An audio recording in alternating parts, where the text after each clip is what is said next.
Hello everyone and welcome to the online learning platform of CHS Shiksha. मैं हूं आशिका सिन्हा और मैं आपको पढ़ाने वाली हूं सोशल साइंस। तो हमारे पिछले वीडियो में हमने सोशल साइंस का जो सेक्शन है सीएचएस एग्जाम में उसके सिलेबस के बारे में बात की थी कि किन टॉपिक से कितने कितने मतलब कौन कौन से टॉपिक से क्वेश्चंस आते हैं सीएचएस के एग्जाम में। तो आज हम लोग नेक्स्ट वीडियो में बात करने वाले हैं सोशल साइंस के ट्रेंड एनालिसिस पे। मतलब सोशल साइंस के जितने जितने सेक्शंस हैं उनमें से अलग अलग ईयर्स में सीएचएस के एग्जाम में कितने क्वेश्चंस आए थे। ठीक है, तो इसके बारे में बात करने वाले हम लोग और कुछ बहुत सारे हम लोग यहाँ पे पीवाईक्यूज भी देखने वाले। तो पहले यहाँ पे शुरू करते हैं ये समझने में कि सोशल साइंस के कितने सेक्शंस हैं। ये जो है वो जीके और करंट अफेयर्स अलग से ऐड किया गया है क्योंकि वो उसी में इंक्लूडेड हम लोग मान सकते हैं, क्योंकि इसके लिए अलग से तो सेक्शन बनाएंगे नहीं। तो सबसे पहले समझते हैं एंशिएंट हिस्ट्री की बात करते हैं सबसे पहले। तो एंशिएंट हिस्ट्री में 2016 से हम लोग 2024 तक का पूरा एनालिसिस लेकर आए हैं। ठीक है, तो सबसे पहले समझते हैं 2018 में एक क्वेश्चन आया था, फिर दो क्वेश्चन, मतलब पहले एक ही आया फिर दो आया, फिर 2023 में भी दो आए थे और 2024 में भी एक आया था। मतलब ये इंपॉर्टेंट है, आपको एंशिएंट हिस्ट्री पढ़नी जरूरी है अगर आपको सोशल साइंस के सेक्शन में अच्छा करना है। जैसे इस बार क्वेश्चन आया था बुद्धिज्म से, ठीक है, कि पहला सर्मन कहाँ पे दिया था गौतम बुद्ध ने, आंसर क्या होगा सारनाथ, जो कि वाराणसी के पास है। फिर आते हैं बाबू मिडाइवल हिस्ट्री में। मिडाइवल हिस्ट्री में 2016 से दो क्वेश्चन आए थे 2016 में, 2017 में वन आया था, 18, 19 में पूछा ही नहीं गया और 23 मतलब 23 से इससे भी पूछा जाने लगा है। मतलब बीच में नहीं पूछ रहा था लेकिन अब यहाँ पे पूछी जा रही है इसके बारे में। ठीक है, तो 2024 में भी क्वेश्चन आया था इससे। क्या क्वेश्चन आया था, तो शिवाजी के बारे में पूछा गया था। तो हम लोग आगे भी इस क्वेश्चन को देखने वाले क्योंकि शिवाजी हमारे मिडाइवल हिस्ट्री में ही आते हैं। ठीक है, फिर आते हैं मॉडर्न हिस्ट्री, जो हमारा इंपॉर्टेंट सेक्शन है सोशल साइंस का। जैसे 2016 में तो आया नहीं क्वेश्चन, लेकिन 17 से जो आना शुरू किया है, आप देख सकते हैं पूरे हिस्ट्री में सबसे ज्यादा वेटेज इसकी है। पूरे हिस्ट्री के आप वेटेज देखेंगे तो बाकी में सबसे ज्यादा है, लेकिन ऐसे आप देखोगे हिस्ट्री के अंदर ही तो मॉडर्न हिस्ट्री की सबसे ज्यादा वेटेज है। दो क्वेश्चन आए, तीन क्वेश्चन आए, दो क्वेश्चन आए, तीन क्वेश्चन और इस बार सीधा चार क्वेश्चन आए। रिवॉल्ट ऑफ 1857 से क्वेश्चन आया था आपके। ठीक है, इंडियन नेशनल मूवमेंट से क्वेश्चन पूछे जाते हैं। जो ब्रिटिश एक्सपेंशन था, ब्रिटिश पावर का जो एक्सपेंशन है उससे क्वेश्चन पूछे गए थे। तो आपको ये ध्यान में रखना है और मॉडर्न हिस्ट्री को बहुत अच्छे से पढ़ना है। फिर आते हैं बाबू ज्योग्राफी की बात करते हैं। ज्योग्राफी का भी अच्छा खासा यहाँ पे वेटेज होता है। तीन क्वेश्चन 2016 में आए, फिर सीधे चार आ गए, फिर तीन आ गए 2019 में, तो पांच क्वेश्चन आ गए। ठीक है, फिर तीन क्वेश्चन आए थे और इस बार भी चार क्वेश्चंस पूछे गए थे ज्योग्राफी में। तो काफी ज्यादा इसका वेटेज रहा है, जो 20 क्वेश्चन है उसमें से। तो आपको ये भी अच्छे से पढ़ना। और सिलेबस की बात करें तो उसकी हमने ऑलरेडी बात की हुई है कि क्या क्या टॉपिक्स आते हैं ज्योग्राफी में, तो ये चीज आपको ध्यान रखनी। फिर आते हैं पॉलिटी में। 16 में कोई क्वेश्चन नहीं था, 17 में 2 क्वेश्चन थे, 2018 में 4, 19 में सीधा 6, 23 में भी 6 और इस बार एक आया था। तो इसका इस बार एक आया था, इसका मतलब ये नहीं कि इसकी कोई वेटेज ही नहीं थी। सिर्फ एक साल से आप डिटरमाइन नहीं कर सकते कि कितने क्वेश्चंस आते हैं, पूरा आपको देखना होता है। तो आप यहाँ देख रहे हैं 6 क्वेश्चन भी आए, तो ये काफी इंपॉर्टेंट हो जाता है। फिर आज स्टैटिक जीके, तो पहले ही काफी ज्यादा इंपॉर्टेंस रखता था, अभी भी रखता है, लेकिन पहले कुछ ज्यादा ही क्वेश्चन आते थे। जैसे 20 में से 11 क्वेश्चन यहाँ पे 2016 और 17 में स्टैटिक जीके से सिर्फ आए थे। फिर 6 क्वेश्चन 2018 में, 3 क्वेश्चन 2019 में, 2 क्वेश्चन 2023 में और एक क्वेश्चन यहाँ पे 2024 में आया था। ठीक है, क्या आया था कि अभिनव बिंद्रा जो है वो किस स्पोर्ट से रिलेटेड थे। और अगर आपको इसका आंसर पता है तो आप इसको कमेंट सेक्शन में लिख सकते हैं। फिर आते हैं करंट अफेयर्स, जो अगेन इंपॉर्टेंट है। 4 क्वेश्चन आए थे 2016 में, 17 में एक भी नहीं आया था, 2018 में 3 आए थे, 19 में 2, 2023 में सिर्फ 1 आया था। लेकिन इस बार सीधा 3 क्वेश्चन यहाँ पे पूछ लिए गए थे आपके करंट अफेयर्स। ठीक है, और इकोनॉमिक्स की बात करें तो इससे बस जनरल क्वेश्चन आए एक बार 2023 में जीडीपी के बारे में और जनरल जो इकोनॉमिक्स होती है उससे। ठीक है, तो एक बार सिर्फ इससे 2 क्वेश्चन आए हैं 2023 में। तो ये आपका पूरा ट्रेंड एनालिसिस है कि किस टॉपिक से कितने कितने क्वेश्चन आए। इससे आप समझ सकते हैं कि सिलेबस तो आपको पढ़ना ही है, लेकिन पूरा सिलेबस सबको एक पॉइंट ऑफ व्यू से आप नहीं पढ़ सकते। यानी जो ज्यादा इंपॉर्टेंट है आपको उसमें ज्यादा ध्यान देना होगा। जैसे मॉडर्न हिस्ट्री हो गया, ज्योग्राफी हो गया, पॉलिटी पे भी आपको ध्यान देना है और सब पे ही इक्वली ध्यान देना है, लेकिन ज्यादा एम्फेसाइज आपको मॉडर्न हिस्ट्री, ज्योग्राफी, पॉलिटी इन सब में आपको करना होगा, खासकर स्टैटिक जीके में भी।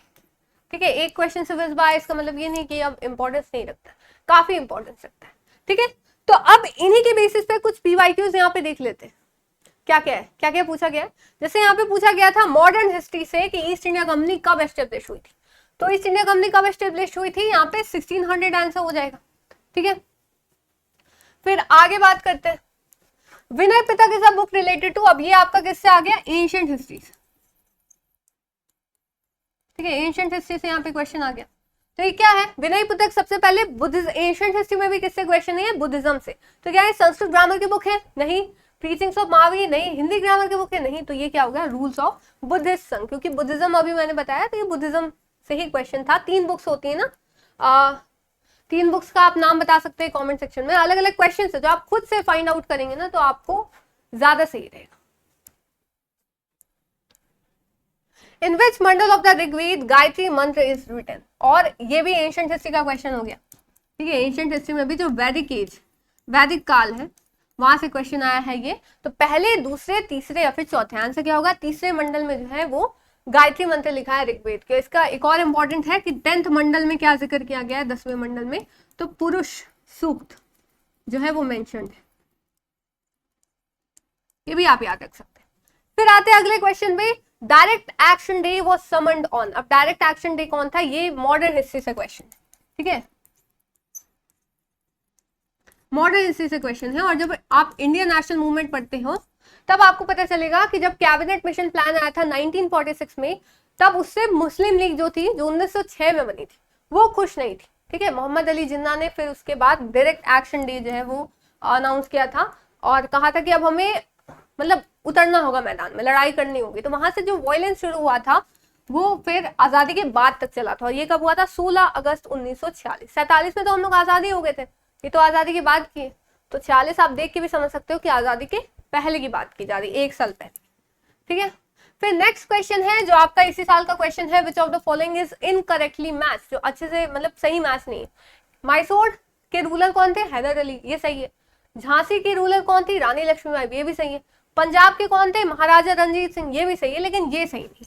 शिवाजी आप जानते हैं मराठा के थे और इनकी कैपिटल थी रायगढ़, तो ये तो यहाँ पे गलत हो गया। आप मराठा भी लिख सकते हो, मराठा एम्पायर था इनका। तो ये इसी साल का क्वेश्चन है। ठीक है, 2024 का है। तो ये कह सकते हैं मॉडर्न और मिडाइवल का मिक्स है, क्योंकि मॉडर्न में रानी लक्ष्मीबाई, मैसूर और पंजाब तीनों आते। कोई को मिडाइवल में भी काउंट करते हैं, लेकिन ब्रिटिश एंटर की थी तो हम लोग मॉडर्न में भी कर सकते हैं, और शिवाजी तो मिडाइवल के ही थे। तो ये जो है दोनों का क्वेश्चन हम लोग कह सकते हैं, मिक्स करके दिया। और ये भी इसी साल का क्वेश्चन है, that where did Gautam Buddha teach his first sermon after attaining enlightenment. Enlightenment मिलने के बाद पहला उपदेश गौतम बुद्ध कहाँ देते हैं, तो बोध गया, सारनाथ, लुम्बिनी या फिर वाराणसी। तो आंसर क्या होगा इसका, सारनाथ, जो कि वाराणसी के पास है, उत्तर प्रदेश में। ठीक है, तो ये कुछ क्वेश्चंस है। अब आगे बात करते हैं।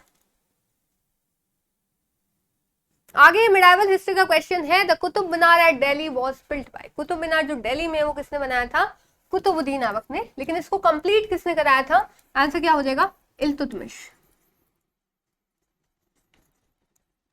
जो इन्हीं का स्लेव होता है, उन्होंने कंप्लीट करा था। शाहजहां ने क्या बनाया है, रेड फोर्ट, ताजमहल। अकबर ने क्या बनाया था, ये आप बताइए। गुजरात में एक जगह है,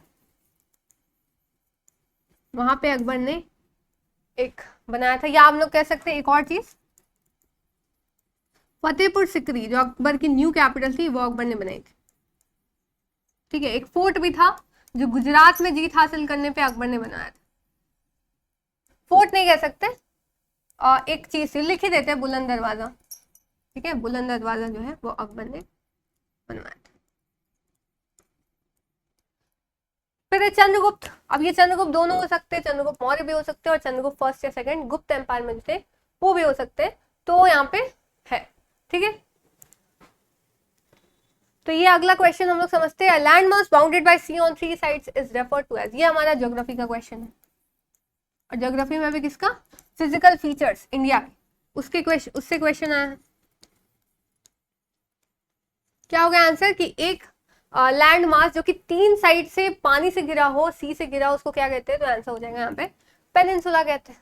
ठीक है, कोस्ट क्या होता है, जो सी के किनारे हो। आइलैंड हो जो चारों तरफ से घिरा हो, 3 साइड से नहीं। और रिवर क्या होता है, रिवर आपको पता है जो लैंड मास के बीच से गुजर रहा हो।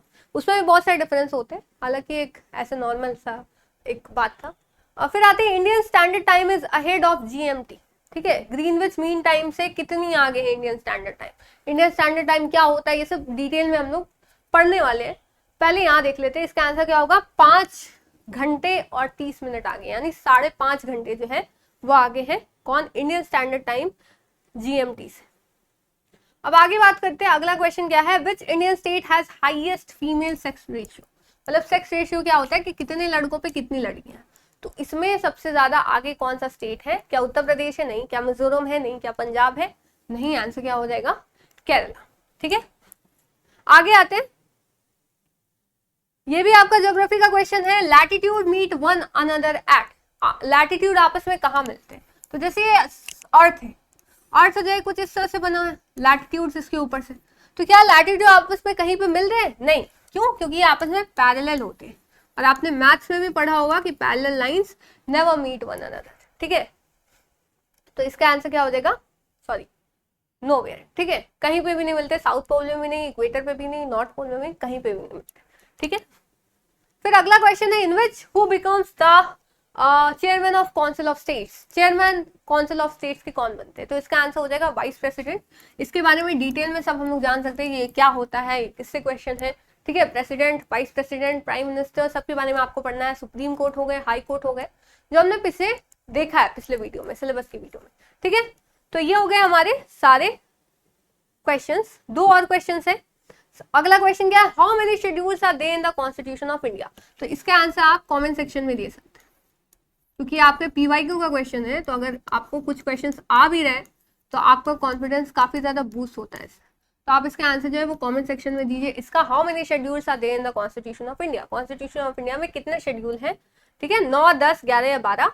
और अगला, under which article of Indian constitution right of life या राइट टू लाइफ एग्जिस्ट। ठीक है, तो कौन से आर्टिकल में हमें राइट टू लाइफ मिला है, ये बताना, आर्टिकल 14, 15, 20 या फिर 21। ये सारे क्वेश्चंस आपके PYQ के ही है, मतलब आए हुए, तो इसका आंसर, दोनों का आंसर आप कमेंट सेक्शन में दीजिए। और उम्मीद है आपको ट्रेंड एनालिसिस समझ में आएगा कि किस टॉपिक से कितने कितने क्वेश्चंस यहाँ पे पूछे जाते हैं।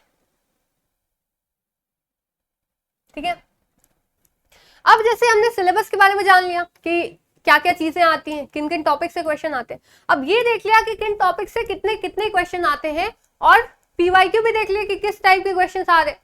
अब क्या है, हम लोग नेक्स्ट वीडियो में यहाँ पे समझेंगे कि क्या स्ट्रैटेजी होनी चाहिए हमारी पढ़ने की, किस हिसाब से हमें पढ़ना है कि हम सारे टॉपिक्स कवर कर सके और इंपॉर्टेंट टॉपिक्स को बार बार रिवाइज भी कर सके। तो ये चीजें हम लोग यहाँ पे देखने वाले हैं। वैसे अगर आप हमारे साथ प्रिपेयर करना चाहते हैं, हम अपनी CHS एग्जाम की तैयारी करना चाहते हैं, तो आप हमारा अभिमन्यु बैच जो है यहाँ पे ज्वाइन कर सकते हैं, जो अभी लॉन्च हुआ है।